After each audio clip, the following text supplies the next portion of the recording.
Selamat malam ya Bapak Ibu sekalian. Selamat datang di webinar Geis Manggi.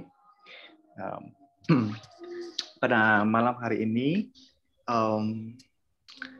saya sebagai host, sebelum kita memulai webinar kita pada malam hari ini, saya meminta kesediaan Bu Susanto untuk memimpin kita dalam doa pembuka. Baik. Mari Bapak Ibu Saudara yang kasih Tuhan, kita berdoa untuk menyerahkan seluruh rangkaian webinar malam hari ini. Mari kita berdoa.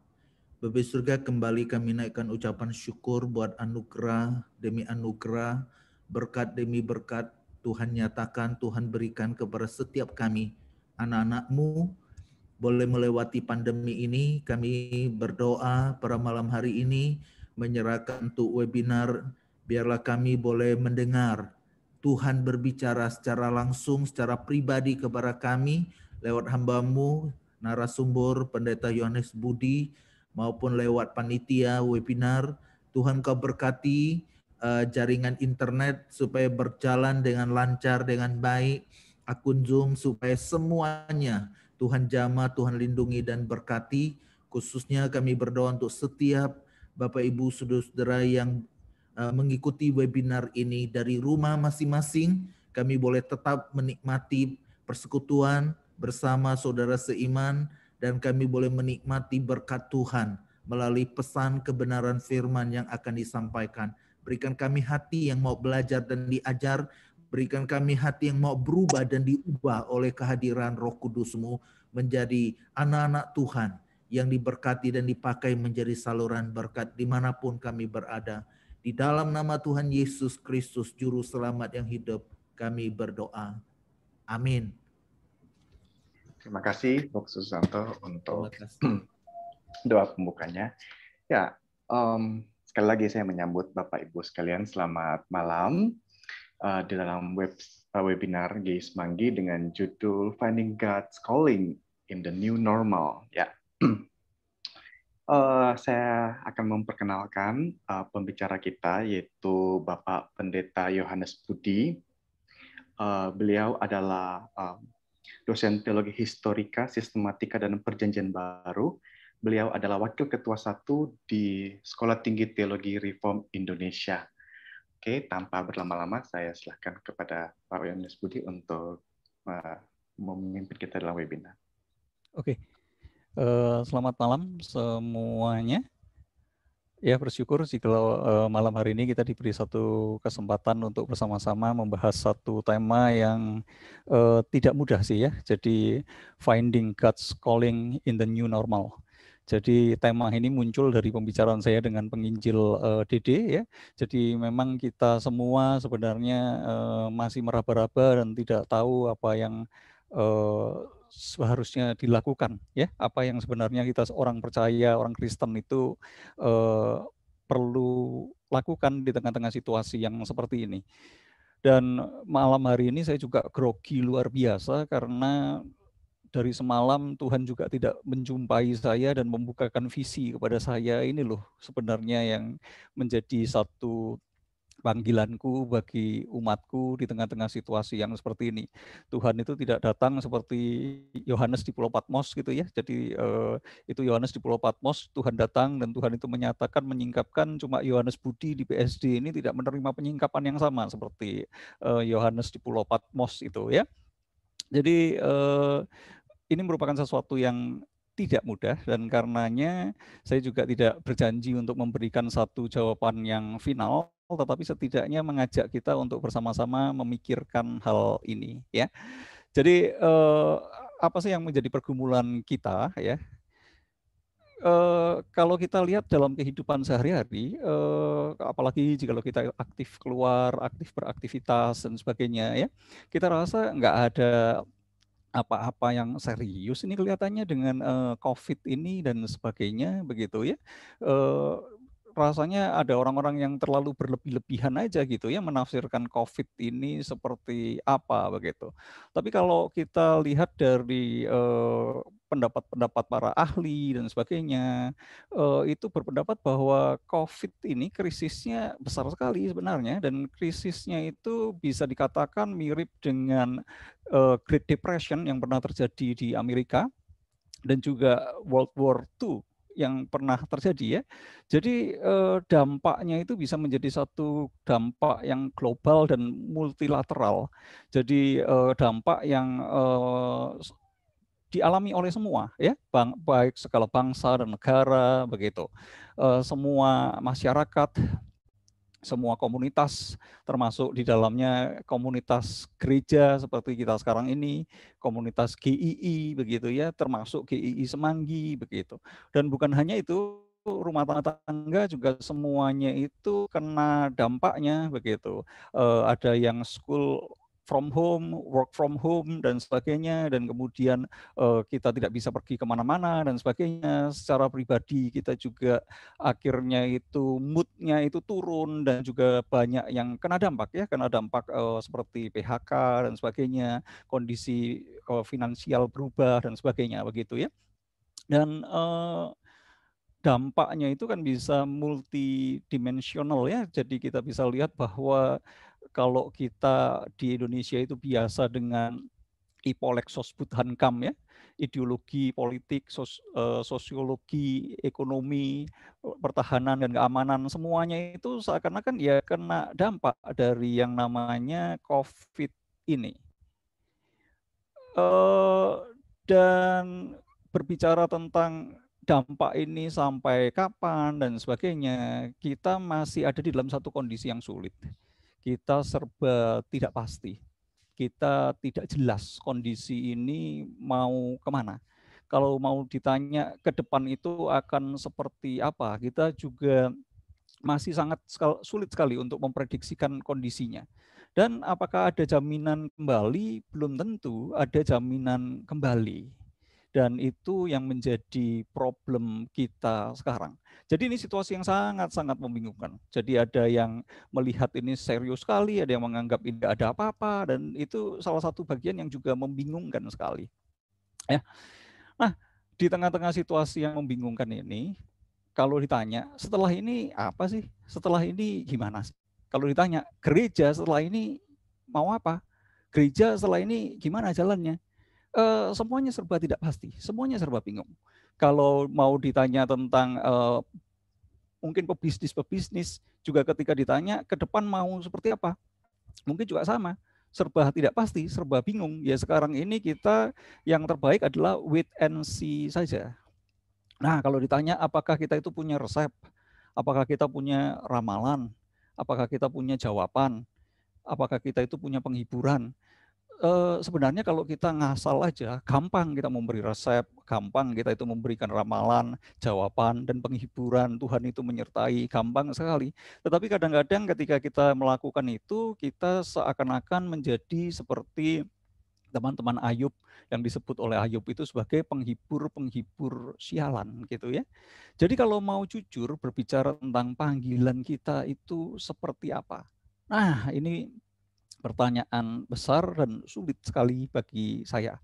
Dan nanti kalau dari Bapak Ibu Saudara sekalian mau ikut berpartisipasi menjawab, boleh begitu ya. Jadi jawaban yang saya berikan bukan jawaban yang tertutup, tapi satu jawaban yang terbuka yang boleh didiskusikan dan juga boleh diberikan input-input yang lain. Dan ketika berbicara tentang new normal, juga sebenarnya siapa sih yang tahu yang dimaksud new normal itu yang akan seperti apa gitu. Apakah betul new normal itu akan kembali normal seperti yang lama? Atau sebetulnya sudah tidak akan pernah kembali lagi seperti yang lama? Ataukah new normal itu artinya sama seperti kita bisa seperti orang-orang di New Zealand gitu ya, yang kemudian kembali bisa mengadakan konser dan ribuan orang itu bisa berkumpul bersama-sama tanpa masker? Apakah itu new normal? Juga tidak ada kepastian tentang hal yang seperti itu ya. Nah, jadi saat ini kita akan mencoba untuk melihat beberapa bagian ya, menjawab beberapa pertantangan itu. Yang pertama kita akan melihat landasan dari firman Tuhan yang terambil dari Matius 22 ayat 37 hingga 40 dan juga 1 Korintus 13 ayat 1 sampai yang ketiga dan juga ayat yang ke-13. Di bagian yang kedua dari sesi ini saya akan mengajak kita untuk melihat pandemi, gereja dan perubahan zaman. Dan kita akan melihat bahwa pandemi itu kerap kali menghasilkan krisis, menghasilkan pergeseran, dan menghasilkan berbagai bentuk perubahan. Jadi kita melihat sejarah sebagai landasan kita untuk membaca kira-kira ke depan itu akan seperti apa. Dan kita juga akan melihat pandemi dan sejarah gereja, ternyata sejarah gereja itu juga dibentuk oleh yang namanya pandemi. Dan setelah itu kita juga akan melihat kemungkinan-kemungkinan ya, post-pandemic world itu seperti apa sih? Post-pandemic church itu yang seperti apa sih? Jadi kalau kemungkinan-kemungkinan seperti itu, lalu sebenarnya kemana arah gereja itu? Bagaimana sebetulnya strategi gereja untuk melayani? Arahnya itu harusnya kemana gitu. Dan kemudian kita terakhir baru akan masuk ke aplikasinya. Finding God's Calling itu lalu seperti apa? Kita akan mulai terlebih dahulu dengan bagian yang pertama. Kita akan melihat Matius 22 ayat 37 hingga ayat yang ke-40 yang berbunyi demikian. Jawab Yesus kepadanya, kasihilah Tuhan Allahmu dengan segenap hatimu dan dengan segenap jiwamu dan dengan segenap akal budimu. Itulah hukum yang terutama dan yang pertama. Dan hukum yang kedua yang sama dengan itu ialah kasihilah sesamamu manusia seperti dirimu sendiri. Pada kedua hukum inilah tergantung seluruh hukum Taurat dan kitab para nabi. Kemudian kita lihat 1 Korintus yang berbunyi demikian. Sekalipun aku dapat berkata-kata dengan semua bahasa manusia. Ayo, sorry, saya cut sebentar. Ya, okay. Pak Yo belum sharing slide-nya, Pak. Kita belum lihat slide-nya. Oh, oke. Iya, belum share screen, Pak Yo. Oke. Nggak kelihatan. Oke, nggak apa-apa sudah yang lalu. Itu dia. Sip. Thank you. Oke, jadi saya ulangin sedikit aja ya. Jadi yang akan kita bahas pada hari ini ada beberapa bagian ini. Yang pertama landasan firman Tuhannya, kemudian bagian kedua kita akan berbicara tentang pandemi, gereja dan perubahan zaman, dan kemudian kita berbicara tentang post-pandemic world dan post-pandemic church, dan kemudian kita berbicara tentang aplikasinya, Finding God's Calling. Ya. Jadi tadi kita sudah baca Matius yang ke-22, 37 hingga ayat yang ke-40. Sekarang kita masuk ke 1 Korintus. Jadi di dalam 1 Korintus ini firman Tuhan berbunyi demikian. Sekalipun aku dapat berkata-kata dengan semua bahasa manusia dan bahasa malaikat. Tetapi jikalau aku tidak mempunyai kasih, aku sama dengan gong yang berkumandang dan canang yang gemerincing. Sekalipun aku mempunyai karunia untuk bernubuat, dan aku mengetahui segala rahasia, dan memiliki seluruh pengetahuan, dan sekalipun aku memiliki iman yang sempurna untuk memindahkan gunung, tetapi jikalau aku tidak mempunyai kasih, aku sama sekali tidak berguna. Dan sekalipun aku membagi-bagikan segala sesuatu yang ada padaku, bahkan menyerahkan tubuhku untuk dibakar. Tetapi jikalau aku tidak mempunyai kasih, sedikit pun tidak ada faedahnya bagiku. Demikianlah tinggal ketiga hal ini, yaitu iman, pengharapan, dan kasih. Dan yang paling besar di antaranya ialah kasih. Jadi Bapak, Ibu, Saudara-saudari sekalian, saya tadi sudah kemukakan bahwa saya tidak memiliki satu jawaban final atas tema kita pada hari ini. Tetapi setidaknya pada malam hari ini begitu ya, saya mencoba untuk dengan satu tindakan iman dengan satu pengharapan dan dengan kasih begitu mengajak kita untuk mulai memikirkan tema ini. Mari kita lihat bagian yang selanjutnya. Ketika kita berbicara tentang pandemi, gereja, dan perubahan zaman, kita akan melihat adanya satu pola di dalam sejarah. Ya, jadi di dalam sejarah gereja dan sejarah pandemi itu ada saling kait-mengkaitnya. Dan kita pada malam hari ini akan melihat hal itu. Pada intinya, ketika satu krisis itu terjadi, maka zaman itu akan mengalami yang namanya pergeseran dan perubahan. Dan gereja yang juga sejarahnya itu terkait erat dengan sejarah dunia ini, maka gereja juga mau tidak mau itu mengalami yang namanya pergeseran dan perubahan. Dan kalau kita melihat sejarah pandemi, epidemi, begitu ya, dampaknya itu bisa merupakan suatu dampak yang berjangka panjang.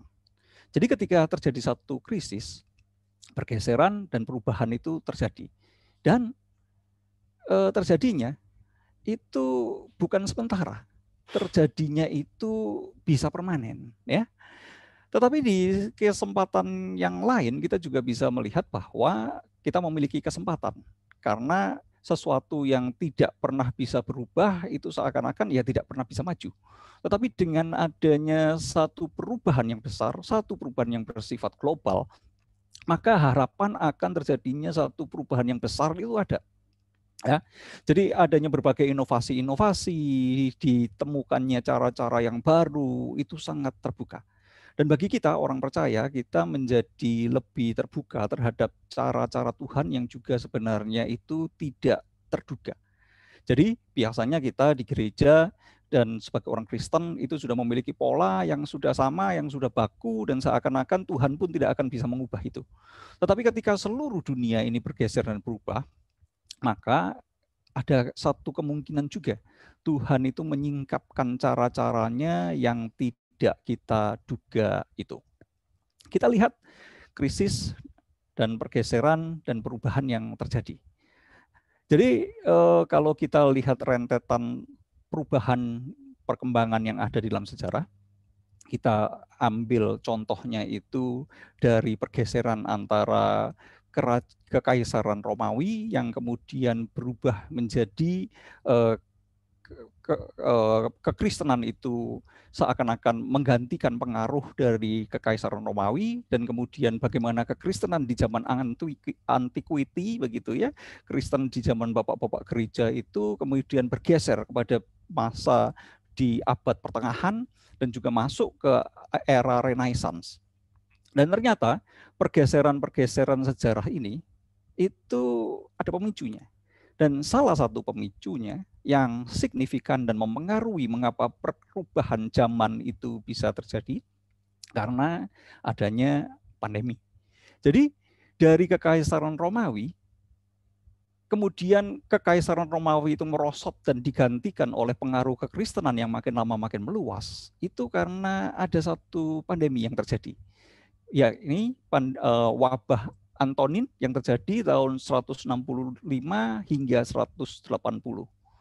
Terus dari zaman antiquity, zaman bapak-bapak gereja itu bergeser menjadi zaman Middle Ages, itu karena ada yang disebut sebagai wabah Justinian yang terjadi tahun 541 hingga 549 dan kemudian meledak lagi tahun 700-an. Jadi ini kita bisa lihat itu, dan itu menggeser zaman menjadi zaman Middle Ages. Dan kemudian dari zaman abad pertengahan itu nanti berubah zamannya menjadi Renaissance, ya. Dan apa yang memicu munculnya Renaissance? Wabah yang dikenal sebagai Black Death yang terjadi sekitar tahun 1346 hingga 1353. Dan kita tahu bahwa dengan munculnya Renaissance itu juga menghasilkan reformasi. Jadi reformasi boleh disebut sebagai anak dari Renaissance, ya. Dan itu terjadi dan ada hubungannya dengan apa? Dengan terjadinya Black Death. Nah, sekarang kita lompat. Jadi dari Renaissance sampai sekarang itu sebenarnya ada beberapa babakan lagi yang kita bisa pilah. Tetapi kita langsung lompat aja dengan sekarang ada COVID-19. Setelah COVID-19 ini akan ada perubahan apa? Itu pertanyaannya.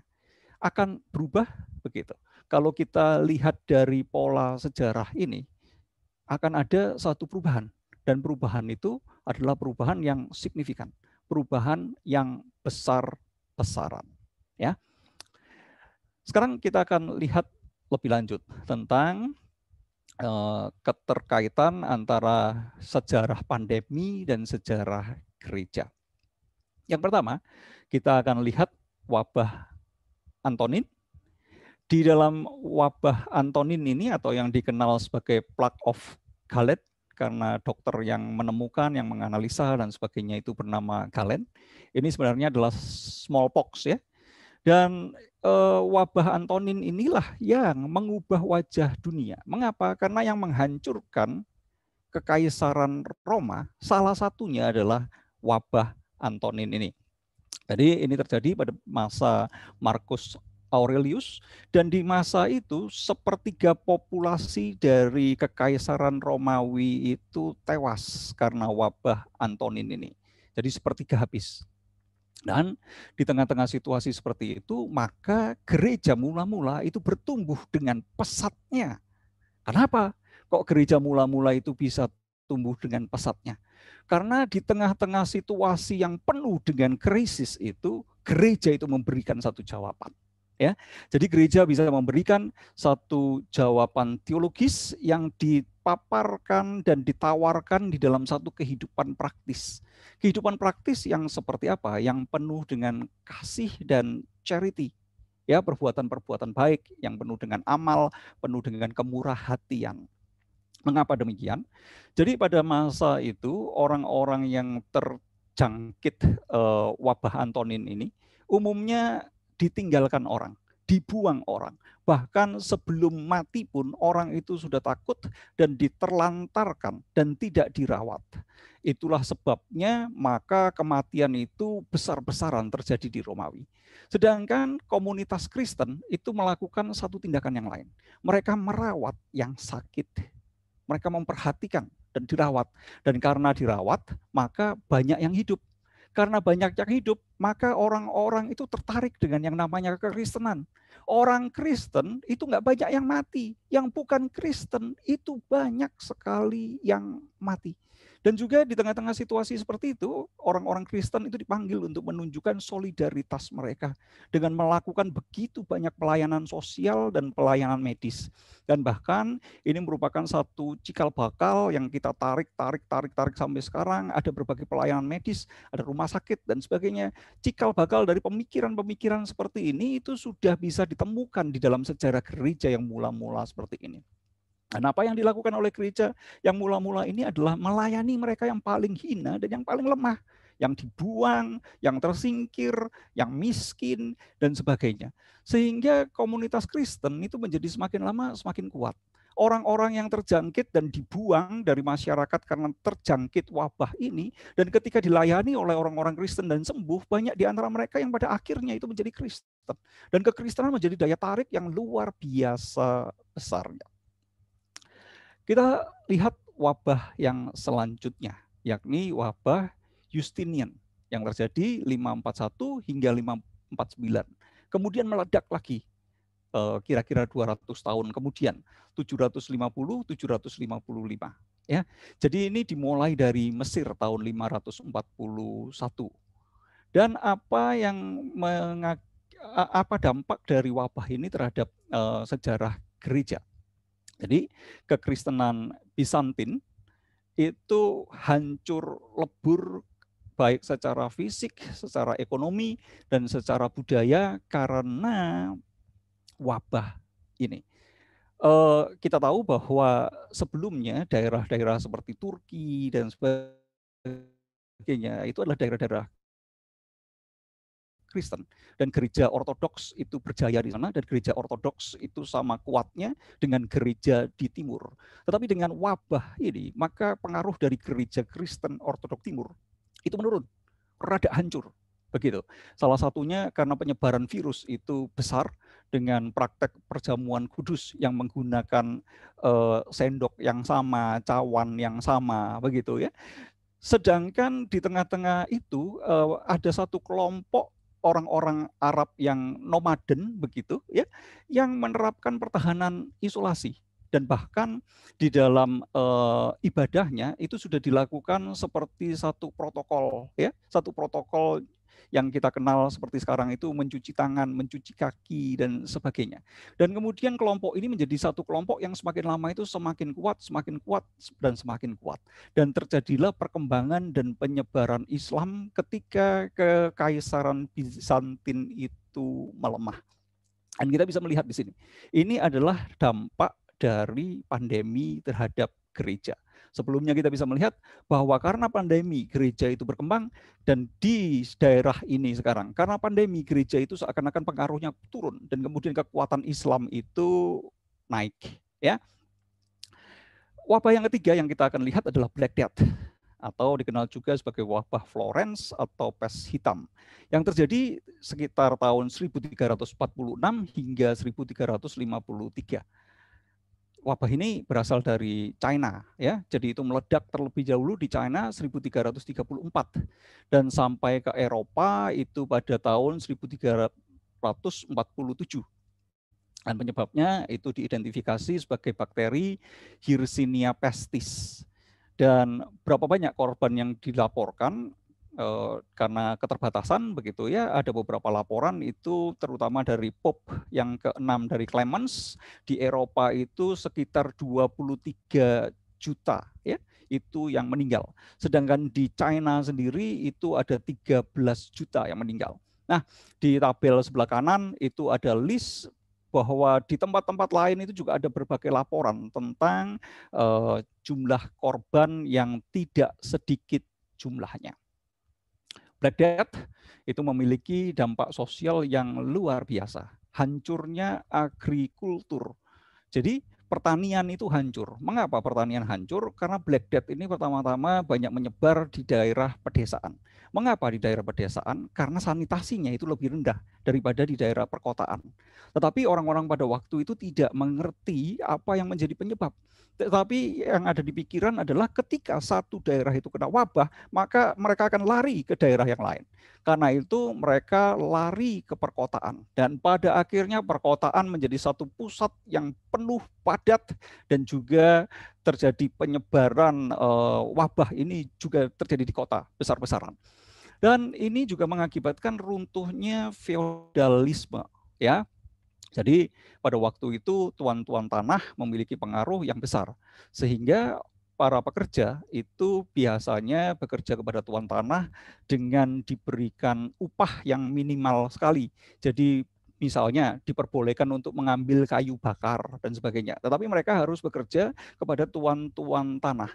Tetapi dengan mereka itu pada mati dan pada ngabur ke kota, maka agrikultur, tuan-tuan tanah yang mengembangkan perkebunan dan sebagainya itu tidak bisa berjalan, mati, tidak ada orang begitu. Dan ini yang terjadi, dan ini nanti punya dampak yang besar terhadap gereja. Runtuhnya feodalisme ya, ini akan punya dampak. Kita akan lihat lebih lanjut nanti. Tetapi di samping itu juga ada berbagai inovasi, seperti ada revolusi teknologi pertanian, karena sekarang kurang jumlah orang. Karena itu perlu dikembangkan cara-cara baru untuk membuat alat-alat pertanian untuk menggantikan orang-orang. Dan juga budaya mandi itu merupakan satu budaya yang mulai dibiasakan di Eropa setelah Black Death ini. Jadi sebelum Black Death itu orang-orang Kristen di Eropa memiliki satu kebiasaan. Kalau habis dibaptis, mereka tidak mandi. Sampai kapan? Sekuat-kuatnya mereka itu tidak mandi. Semakin kuat tidak mandi setelah dibaptis karena rasa air baptisan itu masih ada. Dan air baptisan itu memiliki satu satu makna yang sangat khusus. Sekuat-kuatnya, kuat 1 tahun ya 1 tahun nggak mandi, kuat 5 tahun ya 5 tahun nggak mandi. Semakin kuat sebetulnya kamu adalah orang Kristen yang semakin hebat. Dan mereka menyelesaikan solusi dengan bau badan itu dengan minyak, dan juga mengembangkan pakaian dalam. Ya, pakaian dalam itu tujuannya adalah supaya pakaian luar mereka tidak kotor karena tubuh mereka itu kotor. Tetapi setelah Black Death maka tidak bisa lagi. Maka budaya Eropa mulai membiasakan diri untuk mandi. Dan kita yang pernah dijajah oleh negara Eropa juga akhirnya punya kebiasaan mandi, gitu kan ya. Itu semua adalah satu bentuk dari new normal. Dan kemudian budaya untuk memasang ubin itu juga merupakan satu budaya yang dihasilkan karena Black Death ini, karena penyebabnya adalah tikus. Ya, jadi bagaimana supaya mengurangi jumlah tikus di ubin. Jadi rumah-rumah itu mulai diubin di sana dan di sini. Tetapi kita juga bisa melihat secara sosial juga terjadi satu diskriminasi. Mencari kambing hitam. Siapa sebetulnya yang menyebabkan semuanya ini? Kalau ini semua merupakan hukuman Tuhan, berarti ada yang menyebabkan kita itu dihukum Tuhan. Siapa itu? Orang-orang Yahudi. Karena itu kebencian terhadap orang-orang Yahudi itu begitu besar, pembunuhan, pembantaian, diskriminasi terhadap orang Yahudi itu mulai dikembangkan dengan begitu gencar di saat ini. Dan bukan cuma orang-orang Yahudi, tetapi juga seperti penyihir-penyihir itu juga diburu habis di masa ini. Ya, jadi orang-orang yang dianggap bukan Kristen dan menyebabkan hukuman Tuhan atas Eropa itu diburu habis.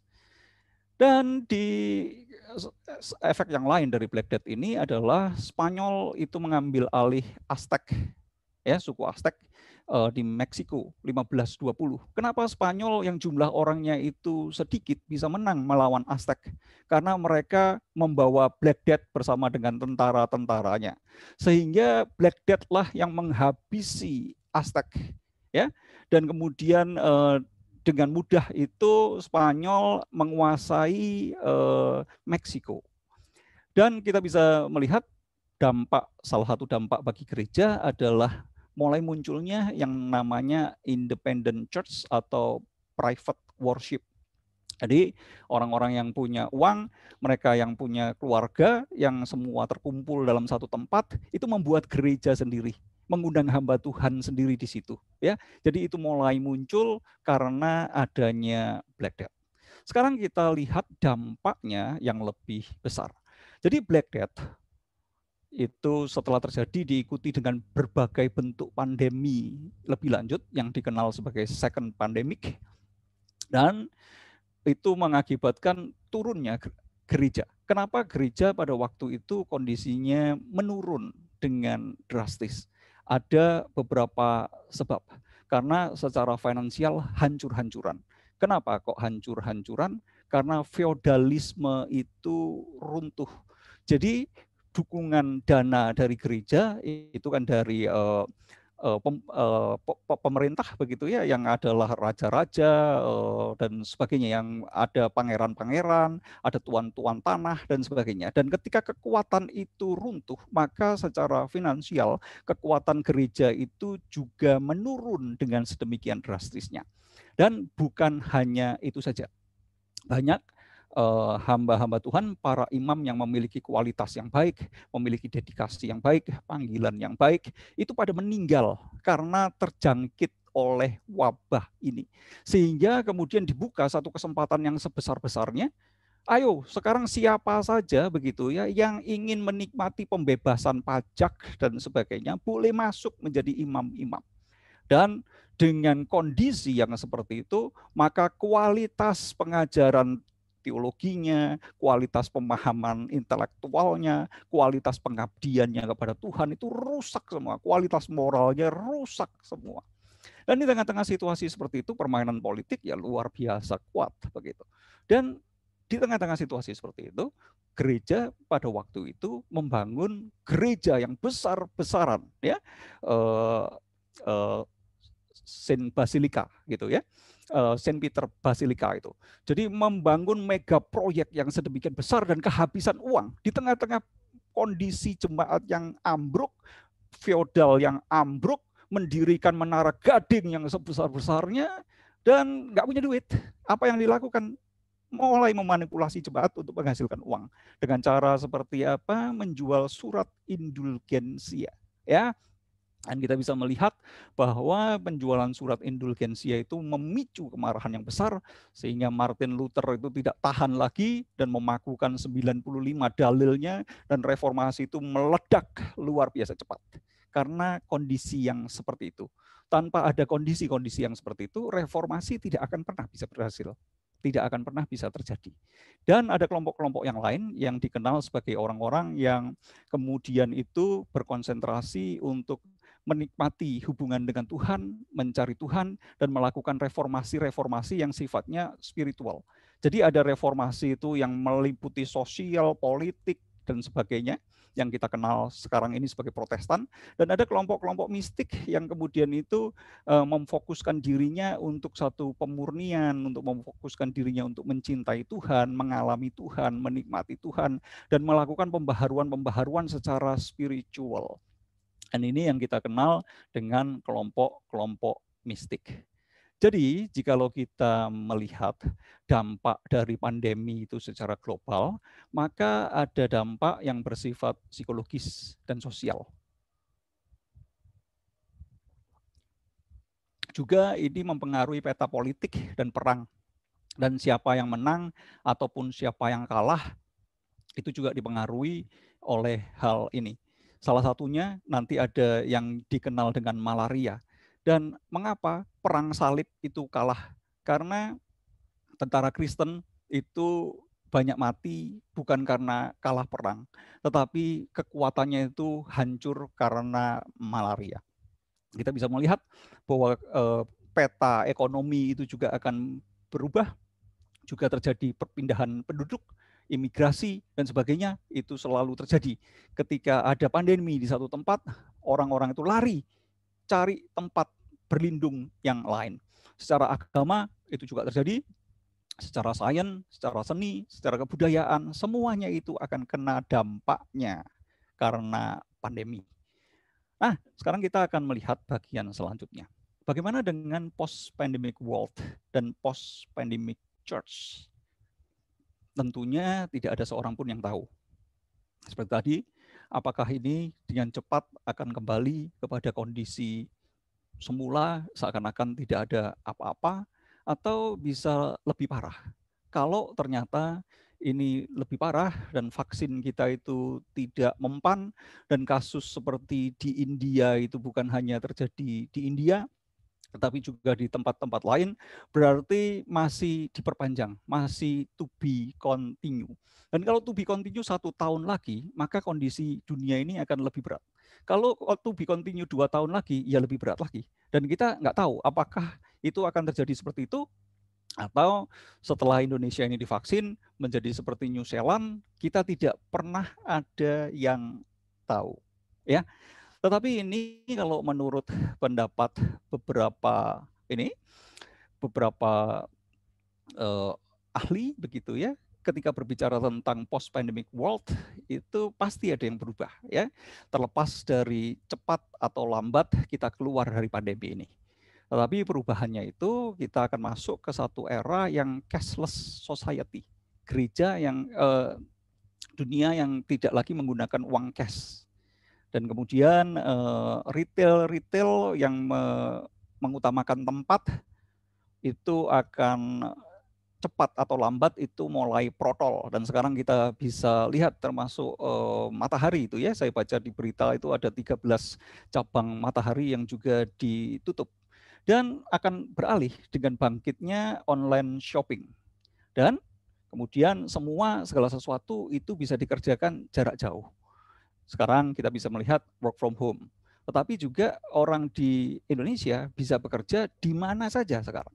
Di luar negeri bisa saja, tidak ada masalah. Ya. Sekarang sekolah juga dari rumah. Setiap hari saya mengajar begitu ya. Dan mahasiswa STTRI sekarang keren-keren. Ada yang di Kupang, ada yang di Manado, ada yang di Bandung, ada yang di mana begitu. Kemudian kita ketemu di Zoom gitu. Seperti sekarang kita ketemu di Zoom. Ketemu di Zoom itu sebetulnya ketemu di mana saya juga bingung gitu kan ya. Kita ketemu di mana ini sekarang? Di Semanggi enggak, di BSD enggak. Gitu di mana sih kita itu sebetulnya ketemu ya, ketemu di Zoom begitu. Tetapi itu bisa dilakukan gitu. Dan hal ini bisa terjadi nanti mahasiswa itu ada di Indonesia, tetapi dia dia kuliahnya di Oxford, di mana dan sebagainya, dan sudah tidak lagi mengenal batas-batas yang seperti itu. Dan segala sesuatu bisa dilakukan dari jarak jauh. Nah, kemudian kita juga bisa melihat globalisasi itu bukan hanya terjadi dengan cara yang seperti itu, tetapi ekonomi juga akan mengalami satu globalisasi. Dan juga interaksi antara manusia dengan teknologi itu makin lama akan makin dalam gitu. Sekarang kita mau tidak mau berinteraksi dengan teknologi. Bahkan orang-orang yang sudah berusia lanjut yang katanya gaptek pun sekarang sudah mulai bisa pakai Zoom, begitu kan ya. Dan lambat laun kita akan berurusan dengan yang namanya artificial intelligence ya. Kita akan berurusan dengan yang namanya transhuman ya. Kemudian morfologi manusia itu bisa dimodifikasi, dicampur dengan robot dan sebagainya. Dan teknologi akan menjadi menyatu dengan manusia itu.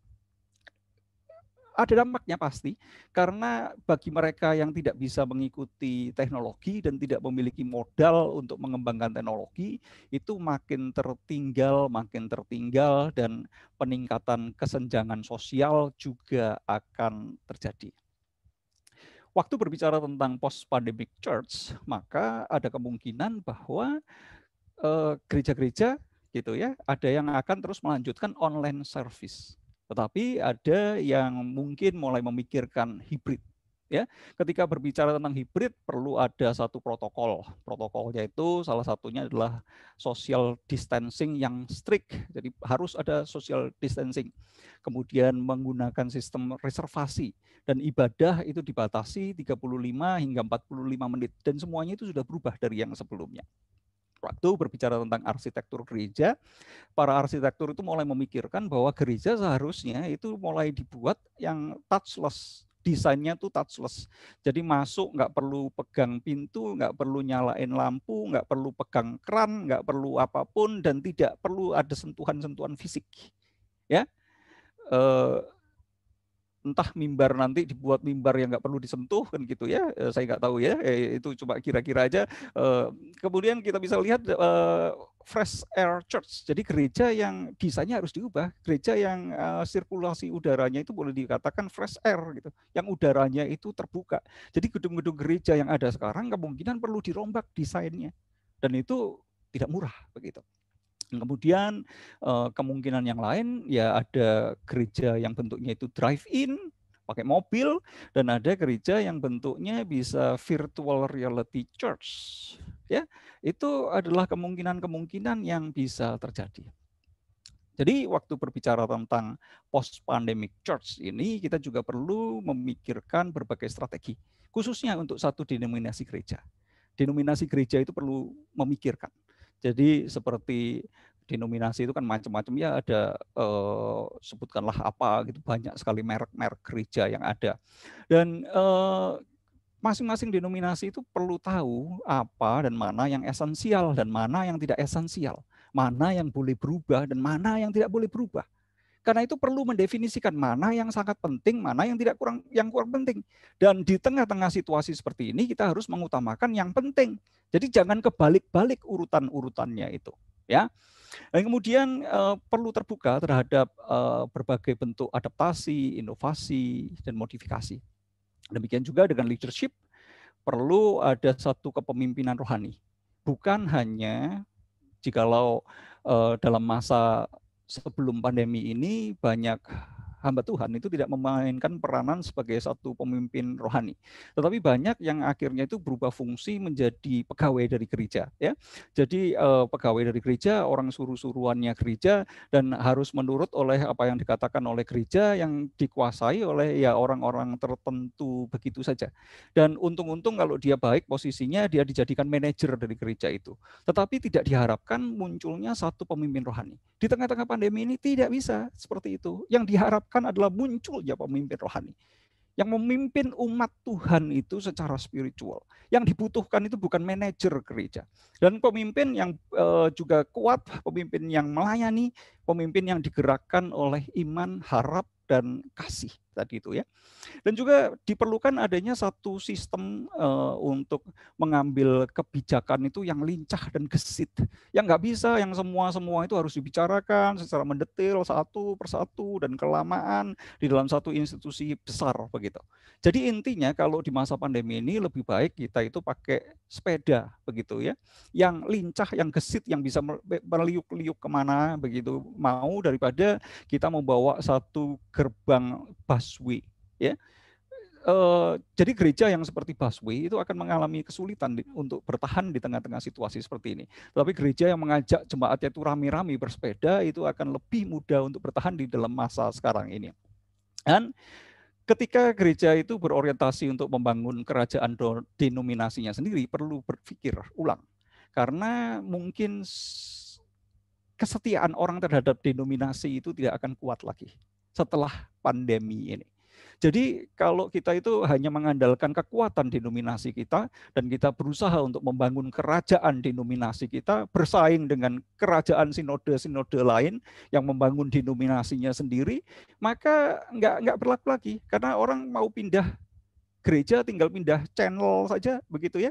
Kalau dia merasa kurang dilayani di sini, dia bisa mudah mencari hal-hal yang menyentuh dan melayani dia begitu. Jadi yang paling penting adalah iman, harap, dan kasih itu yang juga diwujudkan dalam bentuk kolaborasi. Gereja-gereja itu memiliki kekuatan apa, maka akan mendukung gereja yang kurang kuat ya. Dan gereja yang memiliki kelebihan apa menutup kekurangan yang lain dan sebaliknya seperti itu. Sehingga pelayanan untuk umat itu bisa berkembang. Jadi ini perlu dipikirkan oleh berbagai denominasi yang ada. Sekarang kita masuk ke dalam aplikasinya, iman, harap, dan kasih. Dan kita bisa melihat beberapa aspeknya, tidak semuanya akan dibahas secara detail, begitu ya. Tetapi ada unsur spiritualitasnya di sana, ada unsur self-care-nya, komunitas yang perlu dibangun, dan satu pemahaman hidup ya yang bersifat non-dual. Nanti saya akan jelaskan. Dan kita akan melihat adanya satu teladan dan suatu doa. Kita akan mulai terlebih dahulu dengan spiritualitas. Di tengah-tengah seperti suasana seperti ini, yang sangat-sangat dibutuhkan itu adalah spirituality. Karena itu, waktu kita melihat Black Death, di situ juga terjadi kebangkitan spiritualitas yang luar biasa. Dan kita bisa memahami, di tengah-tengah pandemi ini orang mencari sesuatu yang bersifat spiritual. Di India itu orang beramai-ramai begitu merayakan satu acara keagamaan. Karena memang hati manusia itu sungguh membutuhkan itu di tengah-tengah situasi seperti ini. Dan berbagai acara-acara keagamaan itu akan seakan-akan itu kalau punya kesempatan akan diadakan secara luar biasa dan sebagainya. Dan ini adalah era kebangkitan spiritualitas. Dan spiritualitas yang seperti apa? Spiritualitas yang di tengah-tengah situasi yang serba tidak pasti ini kita perlu menjalani satu model spiritualitas yang mengajarkan kita itu untuk meletakkan hidup kita itu di dalam tangan Tuhan. Dan belajar untuk tenang sehingga kita itu dimampukan untuk mendengar. Ketika kita tidak tenang, kita itu sulit sekali untuk mendengar. Dan zaman ini adalah zaman yang sulit sekali untuk tenang. Karena kondisinya itu sulit, gadget itu ada di mana-mana, pagi, siang, sore, malam, WA itu bunyi tang-ting, tang-ting, tang-ting terus begitu ya. Dan pikiran kita itu seperti monyet yang lompat, sehingga kita tidak memiliki waktu yang teduh untuk mendengar suara Tuhan itu sendiri. Bagaimana kita bisa mengenal panggilan Tuhan jikalau kita tidak peka terhadap suara Tuhan? Berikutnya, kita perlu menerapkan yang namanya self-care. Kita perlu belajar untuk membagi waktu kita untuk bekerja, untuk keluarga, untuk pribadi, untuk pelayanan, dan kita perlu atur dengan baik. Di tengah-tengah situasi di mana kita harus mengatur semuanya itu sendiri di rumah, ya. Dan juga kita perlu membangun yang namanya komunitas. Dan di dalam komunitas kita membutuhkan adanya relasi yang mendalam, komunitas yang saling peduli. Karena sebetulnya inilah esensi dari gereja. Gereja itu bukan gedung, gereja itu komunitas. Dan lebih esensial lagi, bukan hanya sekedar komunitas, tetapi adalah persekutuan orang kudus itu. Jadi relasi yang intim, relasi yang dekat, relasi yang personal dengan individu-individu itu sangat dibutuhkan sekarang. Dan membangun gereja Kalau kita melihat perjanjian baru, yang disebut rumah Tuhan itu tidak pernah disebut sebagai gedung gereja. Yang disebut rumah Tuhan itu adalah persekutuan orang percaya itu sendiri. Itulah yang disebut rumah Tuhan. Itulah disebut bait Allah yang baru. Sehingga orientasi kita bukanlah membangun gedung, tetapi orientasi kita adalah membangun persekutuan orang percaya itu. Dan sekarang persekutuan orang percaya itu bisa lintas denominasi. Ya, oke. Kita sekarang masuk ke dalam yang kita kenal dengan yang non-dual. Non-dual itu artinya adalah tidak ada pendualismean antara yang fisikal ini dengan yang spiritual. Karena yang fisikal dan yang spiritual ini meskipun bisa dibedakan, tetapi sebetulnya kedua-duanya ini tidaklah bisa dipisah-pisahkan. Dan ini kita kenal dengan satu moto yang disebut sebagai orate labora. Berdoa dan bekerja. Maksudnya itu apa? Bukan ada dua hal, ada berdoa, ada bekerja. Tetapi berdoa dan bekerja itu adalah ketika kita itu berdoa, sebetulnya kita itu bekerja. Dan ketika kita itu bekerja, kita itu berdoa. Jadi pandemi ini mengajarkan kepada kita, rumahmu itu apa? Rumahmu itu adalah gerejamu itu. Rumahmu itu adalah sekolahmu. Rumahmu itu adalah kantormu. Rumahmu itu adalah rumah doamu. Persekutuan orang percaya itu bisa dinikmati secara fisikal dengan siapa? Dengan keluarga kita. Dan di tempat di mana kamu berdiri itu adalah tempat yang kudus. Di tempat kamu berdiri itu adalah rumah Tuhan. Ya, ketika kita mengalami persekutuan dengan umat percaya walaupun secara virtual seperti ini, itu adalah rumah Tuhan. Saya menikmati rumah Tuhan di rumah saya. Yang lain juga menikmati rumah Tuhan di tempatnya masing-masing. Ya. Jadi ini merupakan sesuatu yang perlu kita hayati. Lebih lanjut, kita bisa melihat satu teladan. Teladan dari seorang yang bernama Bonaventura, yang menghidupi satu kehidupan yang non-dual itu. Jadi kisahnya kita bisa melihat salah satu contoh dalam kehidupannya. Pada tahun 1273 ya, Bonaventura itu dilantik menjadi kardinal di Albano ya.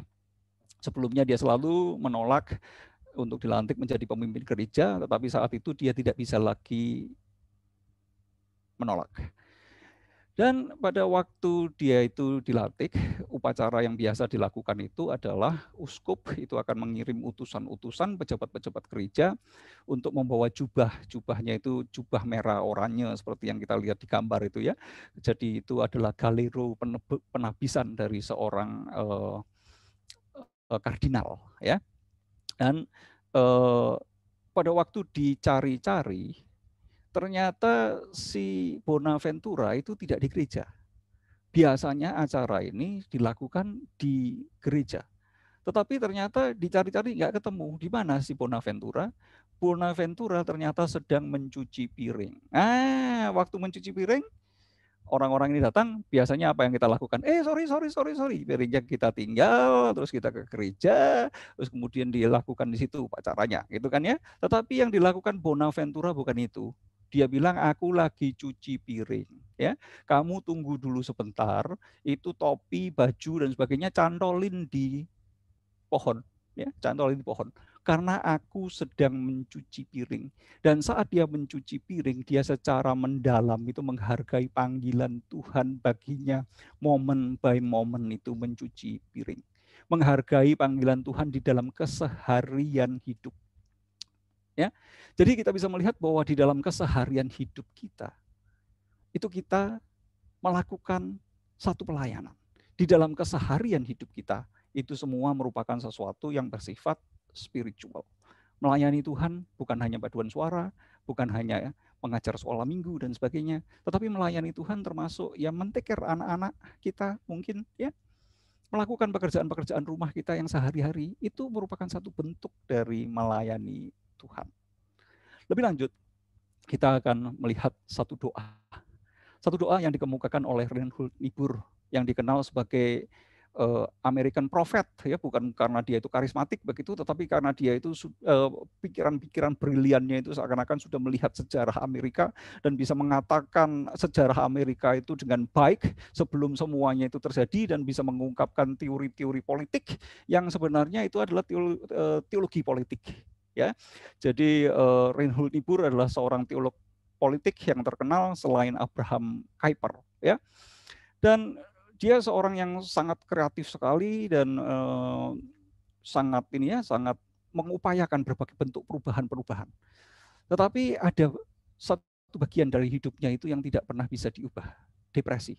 Jadi keluarganya hampir semua itu depresi, kakaknya depresi, adiknya depresi, dan itu bisa gawat sekali kondisinya. Ya, dan di usia tengah baya ternyata Reinhold Niebuhr mendapati dirinya juga depresi. Dia adalah teman baik dari Erik Erikson dan dia diterapi oleh Erik Erikson. Dia mendapatkan pelayanan medis yang terbaik pada waktu itu, tetapi semuanya itu tidak menolong. Semuanya itu tidak menolong.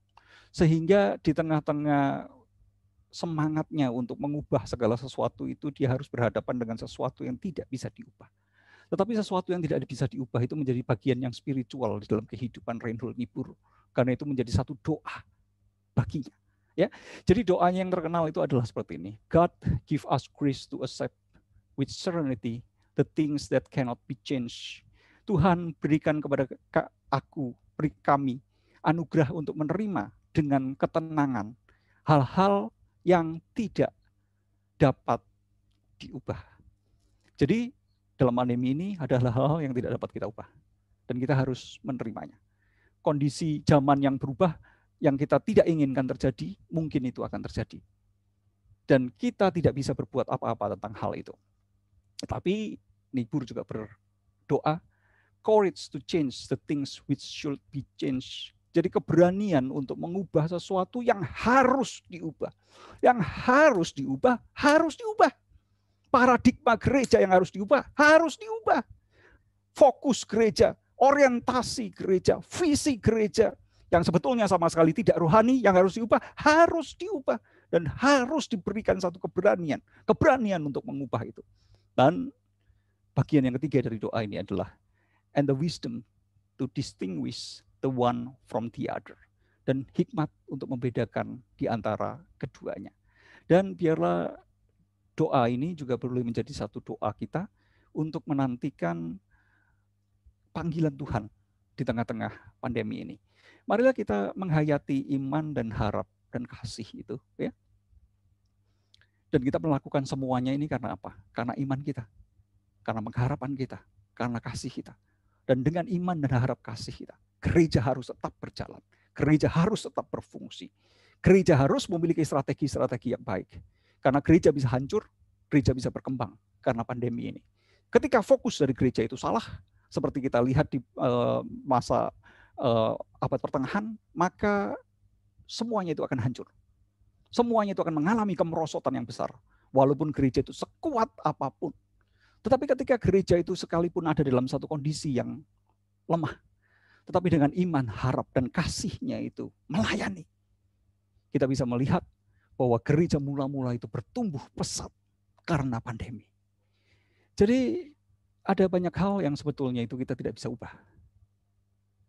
Namun kita percaya bahwa tidak ada yang tidak dapat kita bawa itu kepada Tuhan. Dan biarlah semuanya ini menumbuhkan iman kita, menumbuhkan pengharapan kita, dan menumbuhkan kasih kita. Kira-kira itu kalau menurut saya ya dari jawaban yang tidak final ini. Oke, saya serahkan kembali ke moderator. Thank you buat Pak Yo untuk pemaparan yang luar biasa. Ya, ini banyak hal yang baru yang dibukakan pada saya. Banyak banget yang menarik, terutama ini mungkin salah satu alasan kenapa saya senang banget histori ya. Ketika histori itu digali tuh banyak hal yang menarik ya yang muncul ya. Gimana ternyata karena pandemi justru gereja mula-mula itu bisa berkembang ya dan bisa menjadi apa ya fenomena yang tadinya dia minoritas, tadinya dia ditindas, tapi menjadi membuat banyak orang berubah ya, menjadi percaya. Pertama-tama bagi Bapak Ibu sekalian saya mau mengingatkan ya, jikalau ada pertanyaan bisa langsung disampaikan via kolom chat ya, bisa langsung ke saya atau langsung chat to everyone, nggak apa-apa biar semua bisa lihat ya. Jadi silahkan aja. ya. Dan ada beberapa hal yang saya pengen highlight ya, banyak hal yang menarik sebenarnya di sini ya. Bagi saya ada beberapa respons yang ada beberapa notes menarik buat saya. Jadi ternyata respon sosial ya, respon sosial gereja ya terutama itu berdampak besar sekali ya kepada either membawa pertobatan atau membawa pemulihan ya di masyarakat, atau malah membawa kemurtatan ya. Pecah makin hancur, benar-benar makin hancur ya di zaman-zaman medieval ages ya, setelah Renaissance ya. Respon sosial itu satu hal yang esensial ternyata ya, ditunggu ya, padahal zaman itu banyak orang Kristen padahal ya. Yang kedua, menurut saya juga ini notes yang menarik juga ya. Jadi memikirkan ulang cara kita bergereja atau tradisi yang kita punya. Itu jadi satu hal yang penting ya. Ada beberapa hal yang di notes tadi, ada tradisi zaman dulu nggak suka mandi, itu saya baru tahu ya. Habis baptis malah tahan-tahanan, itu malah dilihat makin kudus ya, makin nggak mandi ya. Dahsyat itu, saya baru tahu tuh. Ya, hari ini mungkin ada tradisi-tradisi yang mungkin nggak relevan ya di tengah zaman kita ya, dan terutama di tengah pandemi ini ya. Yang tadi Pak Yo bilang ya, bahwa kita tuh kadang-kadang suka mengesensialkan hal yang tidak esensial ya. Kayaknya kalau nggak ada ini tuh kayaknya nggak gereja banget ya. Mungkin salah satunya ya, harus bergereja di gedung gereja ya, harus beribadah di gedung gereja. Dan kalau nggak bisa beribadah di gedung gereja, kayaknya belum Paul gitu ya. Ada sesuatu yang wrong dengan kayaknya saya makin jauh dari Tuhan kalau nggak di gedung gereja ya. Padahal di dalam tradisi, di dalam sejarah kita ngeliat bahwa cara beribadah itu terus berubah ya, cara beribadah itu terus berubah, dan ketika dan itu salah satunya efek dari perubahan zaman ya. Dan itu cara kita beribadah juga satu hal yang lain adalah ini nggak statis ya, cara ibadah itu nggak statis ya, bahwa terdampak oleh perubahan zaman. Salah satunya tadi ada masalah private worship ya. Kalau dulu kan memang dibangun katedral gede, orang semua ibadah sana ya, nggak mau tahu ya, jauh kayak rumah lu dari gereja atau apa, pergi ke sana ya. Tapi perubahan zaman. Dan satu hal yang menarik sebenarnya, saya juga nge-notes dari ini ya, tradisi wudhu berarti ya di dalam Islam tuh justru jadi satu hal yang quote-unquote menyelamatkan mereka ya dari pandemi itu ya. Menarik. Itu menarik ya. Jadi justru ada tradisi baru yang mungkin kita bisa kembangkan di zaman pandemi ya. Jadi kurang rohani kalau ke gereja nggak pakai masker. Mungkin 100 tahun dari sekarang ada tradisi itu ya. kurang beriman pada Tuhan kalau nggak pakai masker ya. Dan terus juga ini satu hal yang menarik lagi ya, bahwa teknologi yang dulu disetan-setankan, hal yang dulunya dianggap sesuatu yang tabu ya, malah menjadi heroes ya ketika pandemi itu menghantam ya. Salah satunya internet ya, disetan-setanin zaman dulu ya. Wah, gereja setan tuh ya, internetan masa gereja online ya, tapi jadi hero yang menyelamatkan kita ya.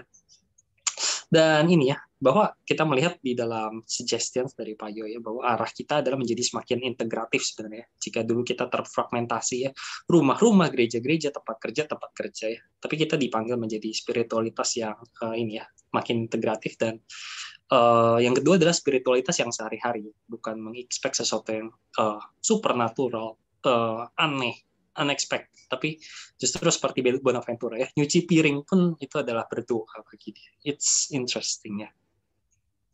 Nah, ada satu mungkin ya, sebelum saya masuk ke pertanyaan dari teman-teman yang di kolom chat ya, ada pertanyaan yang udah masuk dari email ya, di email pendaftaran sebenarnya. Ada satu pertanyaan yang menarik sebenarnya, berkaitan sama judul webinar hari ini tentang calling ya, finding God's calling. Nah, tadi ada satu hint sebenarnya yang Pak Yo sebenarnya udah sebut ya, bahwa ada hal yang esensial yang tidak berubah ya. Ini yang disummarize. Ini summarize saya juga dari pertanyaan-pertanyaannya. Ada hal yang mestinya nggak berubah dari gereja, yaitu panggilan dan misinya ya. Tapi mungkin ada hal yang mestinya berubah, which is yang nggak esensial. Nah, pertanyaannya adalah kalau misalnya mau disingkatkan ya, mau dirangkum, panggilan kita apa dan apa yang mestinya nggak berubah, apa yang mestinya tidak berubah, apa yang esensial yang mestinya kita perjuangin sekalipun itu susah. Banyak ya jelasnya hal-hal yang tidak berubah, seperti dasar-dasar iman Kristen itu merupakan sesuatu yang tidak berubah, seperti pengakuan iman rasuli itu kan sejak zaman gereja mula-mula sampai sekarang juga tidak berubah, walaupun tata cara ibadah dan sebagainya, bahkan tata cara baptisan kan berubah ya. Jadi gereja mula-mula itu karena dalam konteks budaya Romawi yang biasa melakukan pemandian bersama, jadi mandi bersama itu merupakan satu kegiatan sosial yang dikenal di Romawi, dan itu ya seperti kongko lah begitu. Jadi pertemuan sosial itu salah satunya mandi bersama. Karena itu praktek baptisan itu juga melakukan satu praktek mandi bersama yang semuanya itu telanjang ya, semuanya telanjang dan kemudian dimasukkan ke dalam air. Dan praktek itu kan nggak kita lakukan lagi kan. Kalau itu kita lakukan, saya dulu waktu mau dibaptis mikir-mikir dulu mau baptis apa enggak, mau baptis apa enggak, mau baptis apa enggak gitu kan. Tapi itu kan berubah praktek baptisannya ya. Tetapi kita bisa melihat bahwa pengakuan iman yang diajarkan di dalam pembaptisan itu seperti pengakuan iman rasuli sebagai sesuatu hal yang esensial begitu ya, sehingga ketika seseorang itu mengaku percaya itu tahu poin-poin yang ada di dalam pengakuan iman rasuli itu kan tidak berubah ya. Kemudian panggilan orang Kristen untuk membawa shalom, untuk menanam shalom, itu kan juga merupakan sesuatu yang tidak berubah. Dan malam hari ini yang saya akan bidik itu adalah dari 1 Korintus 13 ayat yang ke-13 itu. Jadi semua yang lain itu akan berlalu gitu kan, kalau kita lihat dari 1 Korintus 13 itu. Tetapi ada 3 hal yang tidak akan berubah. Dan 3 hal yang tidak akan berubah itu adalah iman, pengharapan, dan kasih. Dan yang paling besar di antaranya adalah kasih. Jadi itu menurut saya merupakan sesuatu yang sangat krusial di masa pandemi dan pasca pandemi ini. Jadi kita masih berbicara tentang pasca pandemi yang kita nggak tahu ya, kita masih berbicara tentang new normal yang tidak tahu, tetapi apapun yang terjadi, tiba-tiba minggu depan semuanya sudah kembali normal, kita semua sudah offline, kita berpelukan lagi, kita langsung kumpul lagi di Semanggi, saya khotbah lagi di Semanggi gitu, ya, tiba-tiba gitu ya, ya tetap iman dan harap kasih itu tetap diperlukan gitu. Tetapi ternyata kondisinya akan lebih buruk. Indonesia seperti India, iman dan harap kasih tetap diperlukan di sana, gitu ya. Jadi malam hari ini saya bidik satu bagian aja gitu. Tapi ada beberapa bagian yang esensial di dalam gereja, seperti pelayanan koinonia, persekutuan, ya, kemudian marturia, kesaksian, kerigma, pengajaran, dan liturgia, ibadah, ya, sekalipun cara kita beribadah itu berbeda, tetapi itu masih merupakan satu bagian esensial di dalam kehidupan kita sebagai orang percaya. Diakonia, ya, itu merupakan sesuatu yang esensial. Tetapi kalau misalnya kita mengatakan visi gereja apa? Visi gereja ada yang menyebutkannya itu kan ABC, attendance, building, cash flow. Itu bukan merupakan sesuatu yang esensial itu. Itu bukan sesuatu yang esensial. Bukan itu gereja. Bukan itu. Ya. Itu bukan yang esensial. Nggak ada di Alkitab itu bahwa demikianlah tinggal ketiga hal ini, attendance, building, cash flow. Nggak ada. Yang ada iman, harap, dan kasih. Gitu. Satu iman, satu Tuhan, satu baptisan, itu merupakan sesuatu yang esensial. Tapi satu-satu yang lain belum tentu itu esensial. Dan belum tentu itu harus dipertahankan. Iya, iman terhadap satu Tuhan, satu Allah yang sama, harapan ya terhadap kepada Tuhan kita, dan juga kasih ya terhadap Tuhan dan sesama. Ini yang esensial, ini yang menjadi calling yang tidak pernah berubah ya, sekalipun zaman itu berubah ya. Cara ibadah bisa berubah, tradisi-tradisi bisa berkembang dan bergantian ya. Tapi inilah panggilan kita. Oke. Nah, ada satu pertanyaan yang menarik sih ya, Pak. Sebenarnya audition sih, tapi udah ada sih ya. Tapi ini mungkin biar lebih jelas kali ya. Tips dan triknya ya untuk semakin peka ya. Nah, memang panggilan Tuhan itu kan besar ya, banyak gitu. Calling tuh kayak tadi ya, iman, pengharapan, dan kasih itu kan besar ya. Tapi kan di dalam kehidupan kita sehari-hari kita ketemu hal yang spesifik gitu, kecil-kecil. Ya, gimana untuk lebih peka ya? Karena kan setiap orang bisa punya panggilan yang berbeda. Setiap orang bisa punya area yang spesifik yang dia bisa kerjain. Buat peka, tipsnya apa tuh terhadap panggilan-panggilan di dalam kehidupan sehari-hari? Yang pertama supaya peka ya dilatih ya. Dan salah satu hal yang perlu dilatih itu adalah momen untuk tenang. Kenapa kita seringkali tidak bisa mendengar suara Tuhan? Karena suara di otak kita itu terlalu bising. Suara di telinga kita itu terlalu bising, informasi yang kita baca itu terlalu banyak begitu. Di revolusi digital seperti sekarang, digital dan informasi seperti sekarang begitu ya, bising sekali. Karena pada waktu kita work from home kita juga nyambi-nyambi kan, ngelihat apa. Pada waktu school from home gitu kan ya, mahasiswa saya kan juga nyambi-nyambi itu, ada yang sambil baca koran, ada yang sambil lihat YouTube, ada yang sambil main game, ada yang sambil potong rambut, ada yang sambil makan, itu kan biasa itu sekarang kuliah itu begitu gitu. Jadi kita itu banyak sekali pikiran dan banyak sekali informasi, dan kita banyak sekali kegelisahan, ketakutan ya, banyak sekali stimulan yang membuat kita itu tidak tenang. Dan kalau kita tidak tenang, bagaimana kita bisa mendengarkan suara Tuhan gitu kan ya. Jadi kita perlu belajar terlebih dahulu itu memiliki satu disiplin untuk tenang, disiplin untuk diam, disiplin untuk membiarkan diri kita itu tenang dan membiarkan Tuhan, menantikan Tuhan itu seperti membuka ruang spiritual di dalam diri kita. Jadi yang paling penting adalah kita membangun inner sanctuary di dalam diri kita, dibanding kita itu membangun gedung-gedung dan sebagainya, tapi inner sanctuary-nya itu tidak terbentuk.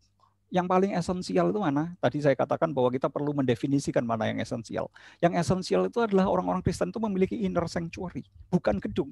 Karena ada gedung tanpa adanya inner sanctuary, adanya pertemuan, adanya banyak acara tanpa adanya inner sanctuary, apakah mereka menjadi orang Kristen? Sebetulnya tidak. Gitu. Apakah mereka mengikuti dan menjalankan misi Tuhan? Sebetulnya tidak.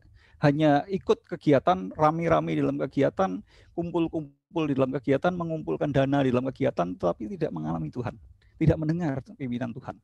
Dan yang seperti ini hanya ikut-ikutan aja sebenarnya, gitu. Ikut tren aja gitu, senang aja menjadi orang Kristen. Gitu. Itu yang pertama ya. Yang berikutnya adalah kita perlu mengetahui, jadi yang saya bahas di sini iman harap kasih adalah sesuatu yang global, yang besar gitu kan ya. Tetapi juga ada konteks-konteks spesifik. Jadi bagaimana kita mengaplikasikan ini dalam konteks-konteks spesifik kita. Karenanya kita perlu memiliki pengenalan akan konteks hidup kita sendiri. Memiliki pengenalan akan diri kita sendiri itu siapa sih? Jadi kita mengenal diri kita, mengenal konteks kita, dan melalui pengenalan-pengenalan itu, dan juga kesediaan kita, readiness kita untuk menyediakan ruang ketika Tuhan itu berbicara, kita itu mendengar ya. Itu diperlukan. Tanpa itu ya memang agak sulit ya. Kita hanya jadi orang-orang Kristen yang ikut arus saja gitu. Dan gereja ini mau kemana ya nggak ada yang sadar, gereja itu salah atau nggak salah nggak ada yang sadar gitu. Kita ikut sistem aja. Kita merasa seperti saya hamba Tuhan gitu ya, sebetulnya bukan hamba Tuhan, ya hambanya siapa nggak tahu gitu. Bahkan hambanya diri kita sendiri juga kita nggak tahu gitu. Untung-untung kalau hambanya diri sendiri, kalau hambanya orang lain gitu juga kita nggak tahu gitu. Dan di sini justru dibutuhkan orang-orang yang berani berdiri sebagai hamba Tuhan. Ya, di tengah-tengah situasi-situasi yang kritikal seperti ini, yang dibutuhkan tuh hamba Tuhan. Pemimpin yang adalah pemimpin rohani, bukan sekedar manajer yang profesional. Pemimpin yang betul-betul memimpin, membawa gerejanya itu ke jalan Tuhan. Dan berani untuk menjalani itu, berani untuk membayar harga untuk itu.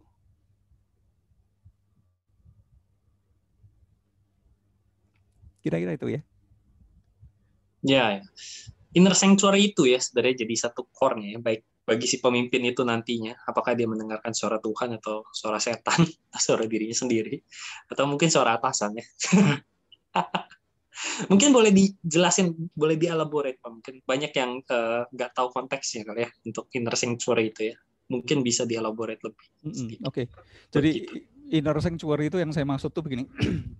Jadi kita itu memiliki satu mesbah doa ya. Jadi kalau kita lihat orang-orang, misalnya kita pinjam Konghucu gitu ya, ada mesbahnya kan gitu ya. Kemudian kalau kita lihat orang-orang Bali gitu, biasanya mereka memiliki mesbah di rumahnya gitu kan ya, di sudut rumah dan sebagainya. Kalau kita lihat teman-teman Muslim kita gitu, kadang-kadang mereka membawa sajadah ya, itu kalau nggak salah namanya itu ya, yang kemudian ketika itu digelar ya di situ tempat dia itu berdoa gitu. Nah, orang Kristen punya begitu apa enggak gitu? Ya sebetulnya punya, cuma di mana? Di hati gitu. Nah, kita punya nggak ruang doa di hati kita itu?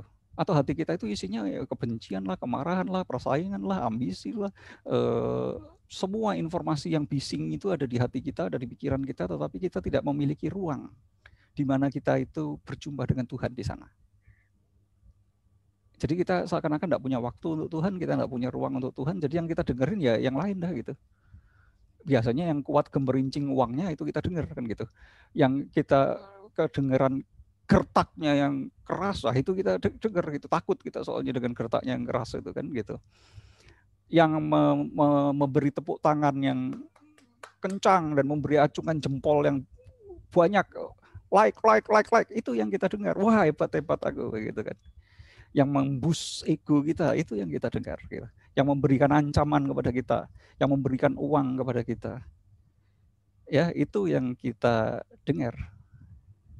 Yang mungkin menipu kita, mengelabui kita dengan ideologi-ideologi yang kosong, itu yang kita dengar. Ketika kita itu tidak memiliki ruang untuk mendengar Tuhan.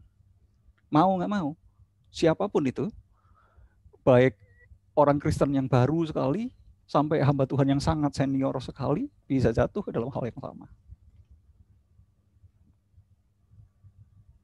Jadi itu sebuah space yang memang kita ciptakan di dalam diri kita untuk kita boleh secara jujur ya, dan juga secara dengan kerendahan hati ya kita berjumpa dengan Tuhan di sana ya.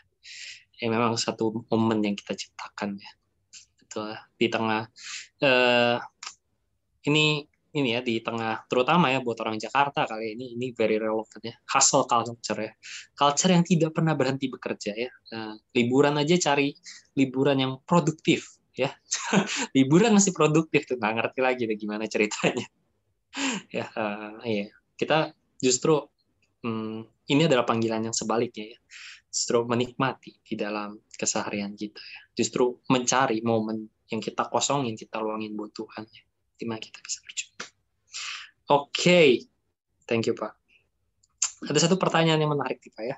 Jadi kita melihat bahwa di dalam pemaparan tadi ya, di pandemi itu berdampak dan dampaknya itu besar ya. Dampaknya itu besar dan bisa mengubah gereja ya.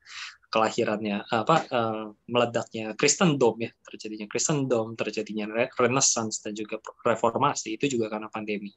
Nah, pertanyaannya sebenarnya apa yang menjadi benchmark pengukur sebuah kegerakan atau satu hal yang dikerjakan gereja tuh di tengah pandemi ya, akhirnya bisa dikatakan ini berhasil atau ini membuat decline? Itu dasar melihatnya apa ya?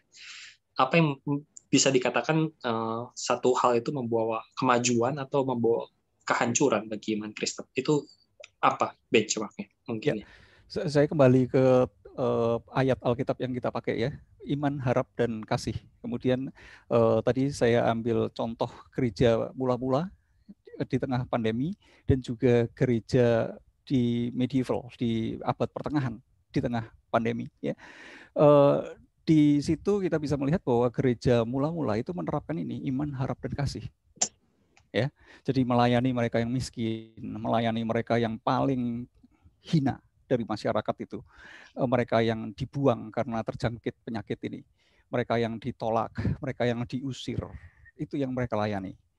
Dan mereka dengan pelayanan seperti itu, yang hidup di antara orang Kristen lebih banyak gitu. Yang mati dari antara orang bukan Kristen itu lebih banyak gitu. Jadi yang Kristen banyak yang hidup, yang bukan Kristen banyak yang mati, akhirnya pasti populasi itu berubah gitu. Dan juga kesaksian itu menjadi kuat sekali. Iman dan harap dan kasih itu yang memunculkan semuanya itu. Sedangkan di gereja medieval itu kan kita bisa melihat kebalikannya ya. Jadi banyak imam yang baik itu terjangkit, mati begitu, mati muda begitu kan ya, digantikan dengan imam-imam yang berantakan tadi itu, yang motivasinya untuk menghindari pajak dan mendapat keuntungan dari jemaat. Dan kemudian ya memanipulasi pelayanan itu untuk kepentingan dirinya sendiri, untuk cari uang, untuk kenikmatan hidupnya gitu. Dan yang dimanipulasi itu siapa? Orang-orang yang miskin, buruh gitu ya, pekerja-pekerja yang kecil itu yang dimintain uang.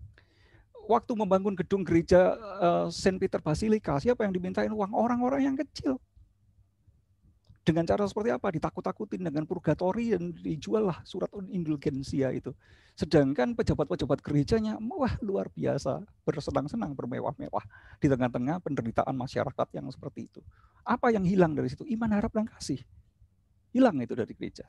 Dan kita bisa melihat itu decline luar biasa.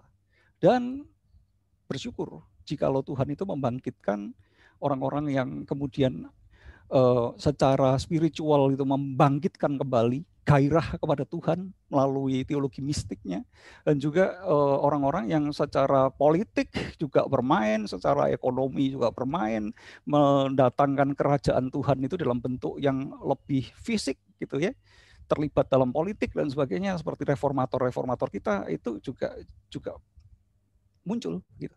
Dan Tuhan memperbarui gerejanya melalui itu.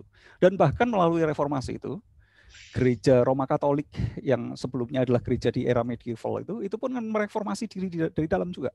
Dan reformasinya lebih baik. Dan bahkan kalau dibilang sekarang, hasil reformasi dari gereja Roma Katolik mungkin lebih baik loh daripada Kristen. Kristen sekarang ini agak hancur-hancuran. Bahkan yang namanya Injil itu hancur-hancuran.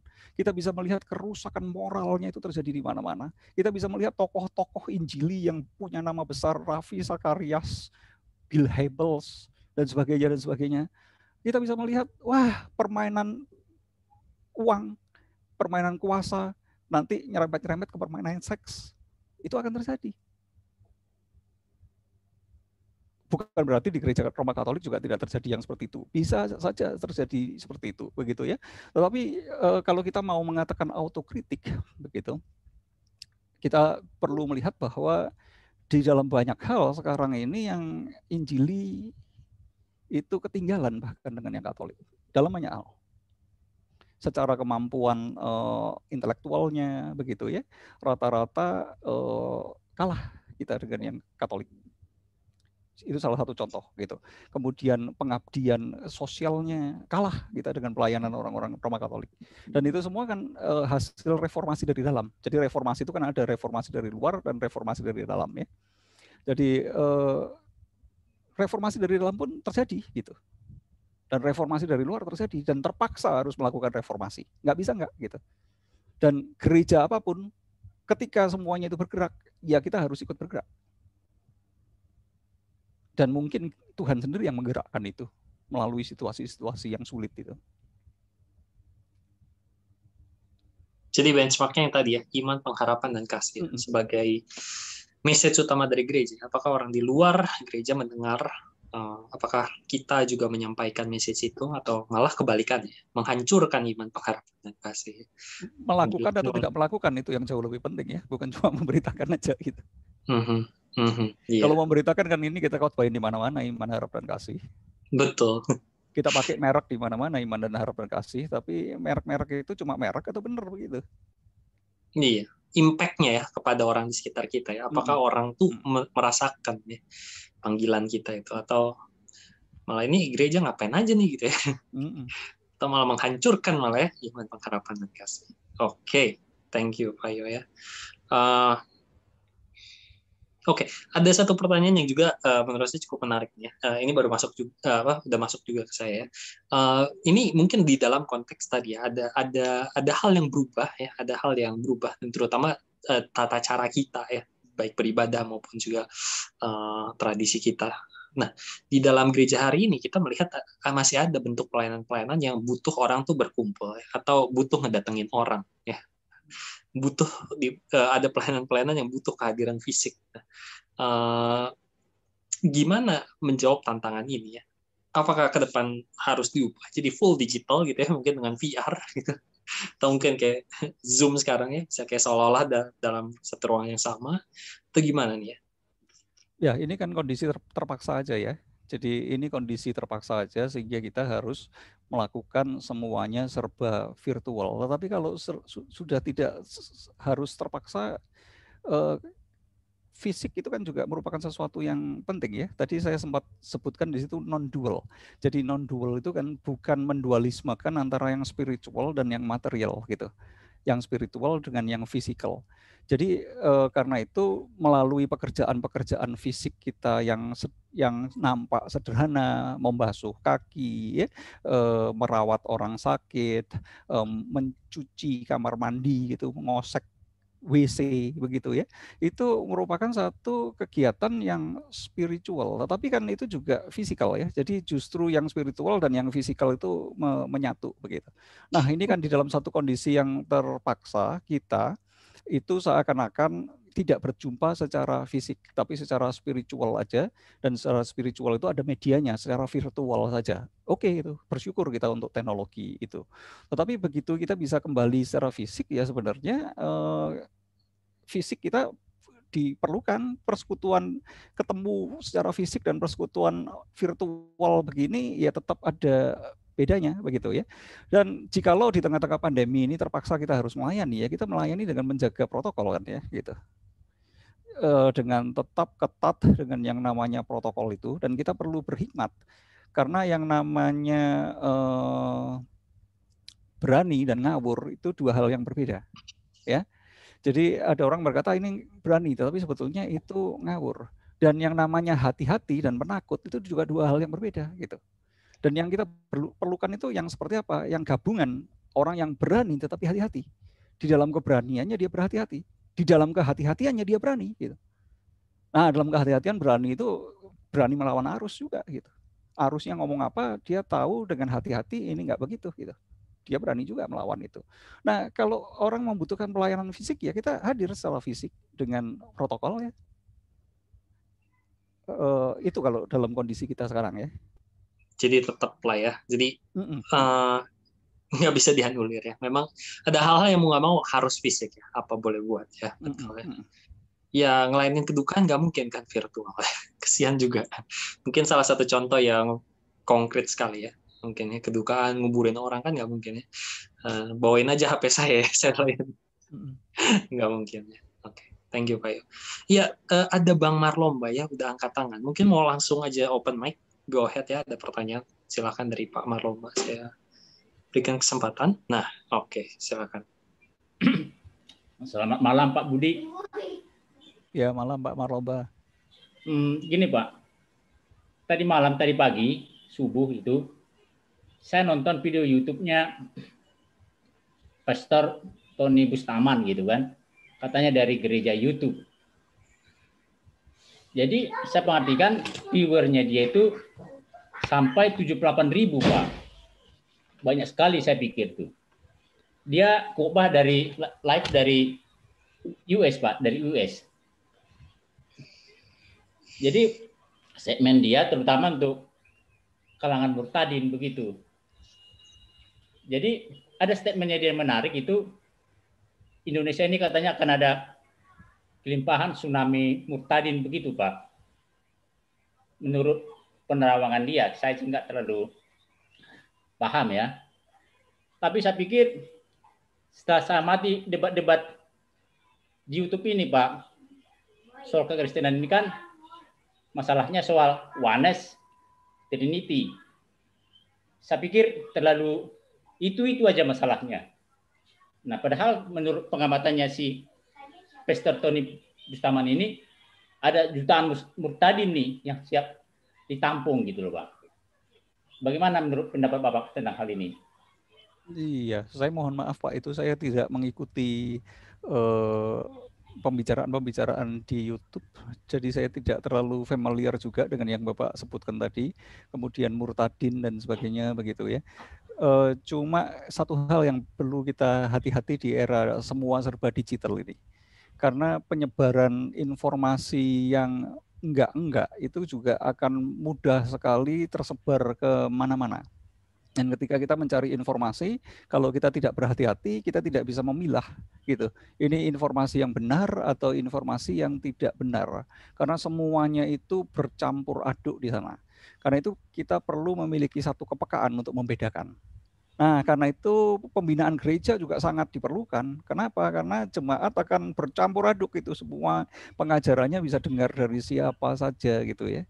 Jadi jemaat perlu dibekali dengan pembinaan-pembinaan iman untuk dapat membedakan dengan cukup jelas ya bahwa ini bisa diterima atau tidak.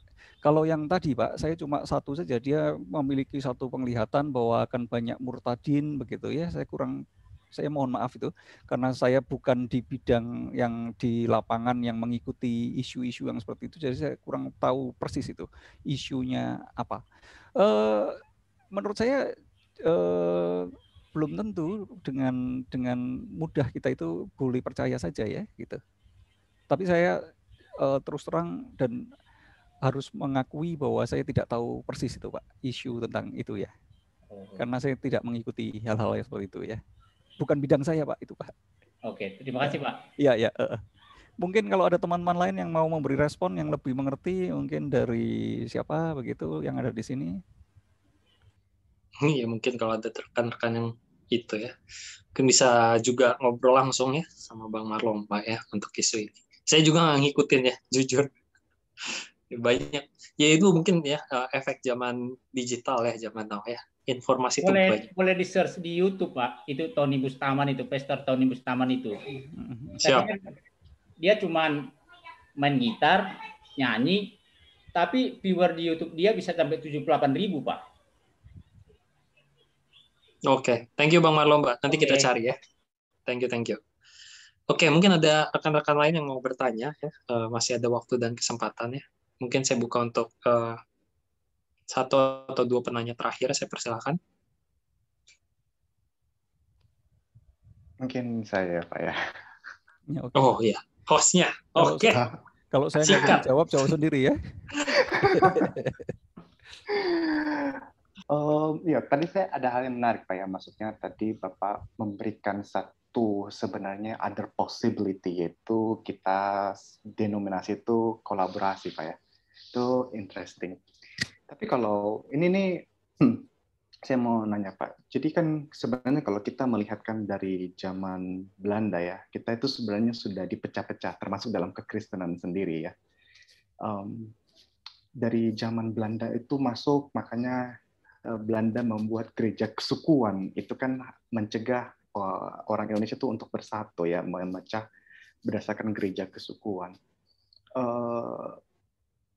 Pertanyaannya kemudian, jadi kita sudah terbiasa nih Pak, membawa identitas, membawa lain-lainnya.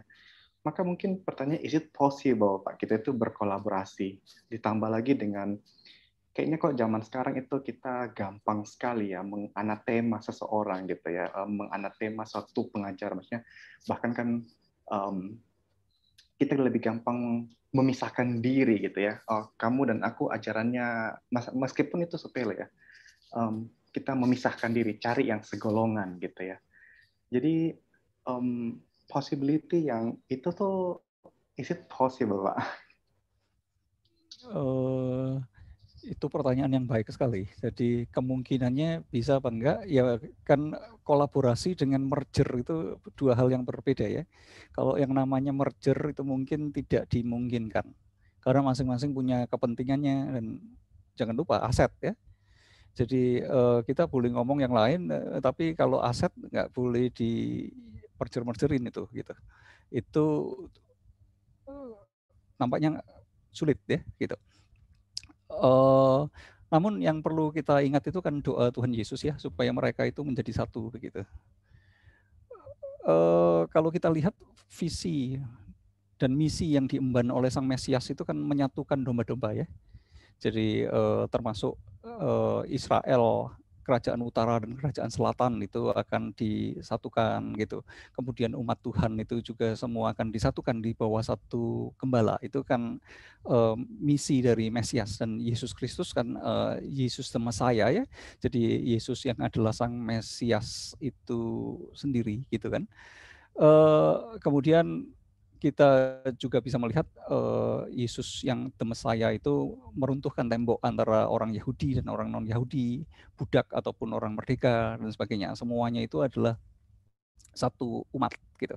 Tetapi kemudian kan di dalam sejarahnya gereja itu terpecah-pecah. Pertama itu kan terpecah menjadi gereja timur dan gereja barat. Kemudian gereja barat itu terpecah menjadi gereja Roma Katolik dan gereja Protestan. Dan gereja Protestan sejak tahun 1500-an hingga sekarang itu pecah menjadi ribuan. Ya. Jadi yang Protestan itu terpecah menjadi ribuan, yang Katolik ya tetap satu aja, walaupun satu itu juga banyak sekali sebetulnya aliran di dalamnya. Yang Timur itu juga satu saja, tapi yang Protestan itu menjadi ribuan tadi itu, ya. Dan itu sudah nggak bisa dibalikin kan. Dalam artian menjadi satu organisasi, merger ya nggak bisa. Tapi kalau kolaborasi kenapa enggak gitu? Ya, dan kita bisa melihat bahwa itu bukan sesuatu yang mudah. Ya, jadi Yesus yang diberi misi itu justru berdoa kepada Bapa. Seakan-akan diberi tugas, kemudian tugasnya itu didoakan lagi oleh Yesus itu supaya Tuhan, supaya Bapa itu sendiri yang juga turut bekerja untuk menyatukan, gitu ya. Jadi itu gambaran-gambaran dari Trinitas tentunya yang tidak mudah untuk dijelaskan begitu. Tapi kita bisa melihat bahwa di dalam dinamika antara Bapa dan Anak, kita bisa melihat hal itu ketika berbicara tentang kesatuan gereja. Dan sekarang kita melihat bahwa ada pekerjaan Roh Kudus yang sebenarnya terus membangkitkan satu kesadaran di dalam diri umat percaya untuk tidak lagi melihat gereja itu dalam kotak-kotak yang kecil seperti itu. Kotak-kotak yang kecil itu dari mana sih? Dari mata kita yang kecil kan kotaknya gitu. Pikiran kita yang kotaknya kecil gitu. Pokoknya berbeda dikit dengan kita bacok aja gitu kan. Padahal itu saudara seiman. Inti imannya tidak berbeda dengan kita. Kalau kita mau pakai standarnya pengakuan iman rasulinya, ya itu persis sama seperti kita mungkin. Dan bahkan sekarang perpecahan gereja itu kan bukan karena faktor-faktor yang seperti itu. Faktornya adalah kalau di gereja itu ada 3 orang besar, gereja itu akan menjadi 3, gitu aja. Bukan karena faktor-faktor rohani sama sekali. Dan itu yang menyebabkan Protestanisme dari tahun 1500-an sampai 2000 ini yang kira-kira 500 tahunan gitu ya, terpecah menjadi ribuan.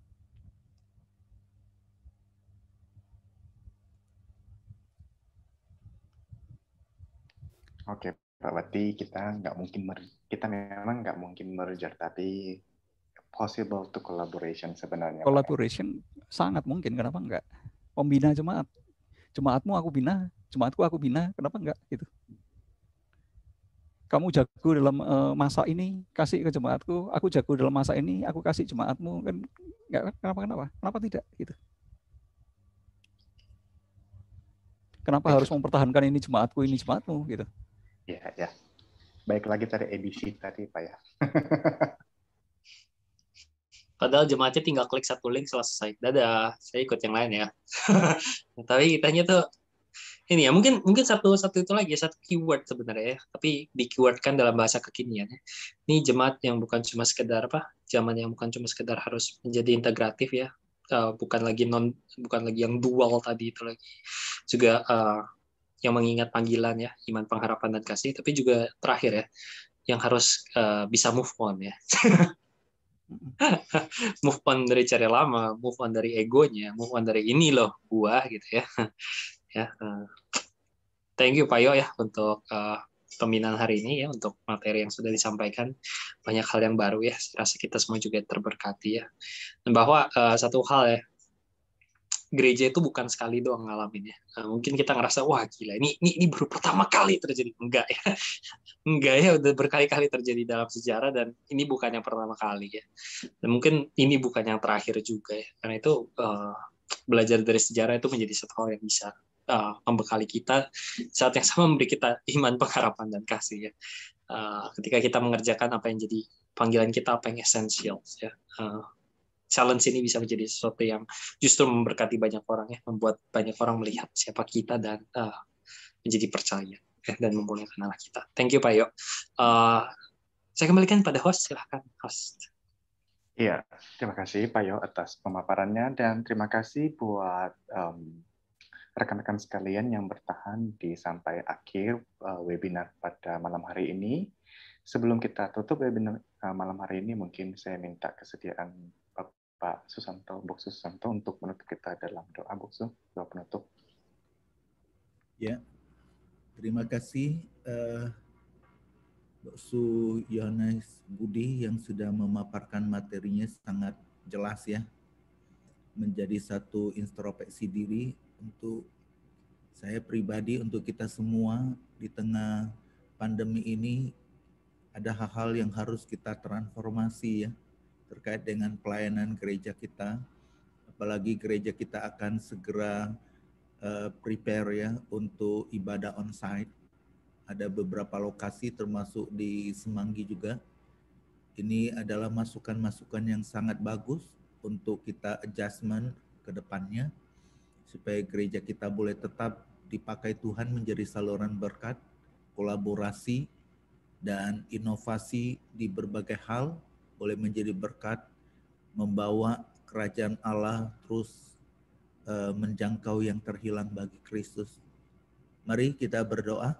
Tuhan, kami mengucap syukur untuk webinar pada malam hari ini yang kami ikuti. Ada sangat banyak berkat yang sudah kami dengar.